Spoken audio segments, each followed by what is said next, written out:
पति पत्नी का सच्चा प्यार।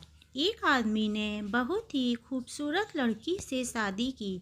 शादी के बाद दोनों की जिंदगी बहुत प्यार से गुजर रही थी। वह उसे बहुत चाहता था और उसकी खूबसूरती की हमेशा तारीफ किया करता था। लेकिन कुछ महीनों के बाद लड़की चर्म रोग से ग्रसित हो गई। धीरे धीरे उसकी खूबसूरती जाने लगी।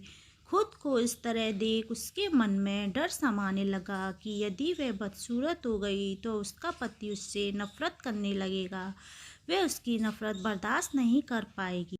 इस बीच एक दिन पति को किसी काम से शहर जाना पड़ा। काम खत्म कर वह जब घर वापस लौट रहा था, उसका एक्सीडेंट हो गया। एक्सीडेंट में उसने अपनी दोनों आंखें खो दी, लेकिन इसके बावजूद भी उन दोनों की जिंदगी सामान्य तरीके से आगे बढ़ती रही। समय गुजरता रहा और अपने चर्म रोग के कारण लड़की ने अपनी खूबसूरती पूरी तरह गंवा दी। वह बदसूरत हो गई, लेकिन अपने अंधे पति को इस बारे में पता नहीं था, इसलिए इसका उनके जीवन पर कोई प्रभाव नहीं पड़ा। वह उसे उसी तरह प्यार करता रहा। एक दिन उस लड़की की मौत हो गई।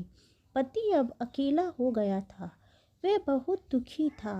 वह उस शहर को छोड़कर जाना चाहता था। उसने अंतिम संस्कार की सारी क्रियाविधि पूर्ण की और शहर छोड़कर जाने लगा।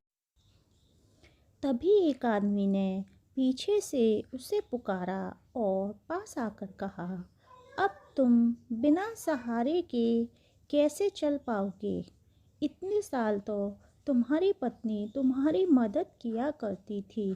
पति ने जवाब दिया, दोस्त, मैं अंधा नहीं हूँ। मैं बस अंधा होने का नाटक कर रहा था, क्योंकि यदि मेरी पत्नी को पता चल जाता कि मैं उसकी बदसूरती देख सकता हूँ तो यह उसे उसके रोग से ज़्यादा दर्द देता।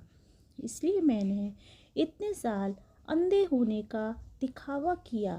वह बहुत अच्छी पत्नी थी। मैं बस उसे खुश रखना चाहता था। तो दोस्तों, कैसी लगी आपको कहानी? सीख: खुश रहने के लिए हमें भी एक दूसरे की कमियों के प्रति आंखें बंद कर लेनी चाहिए और उन कमियों को नज़रअंदाज कर देना चाहिए। Thank you.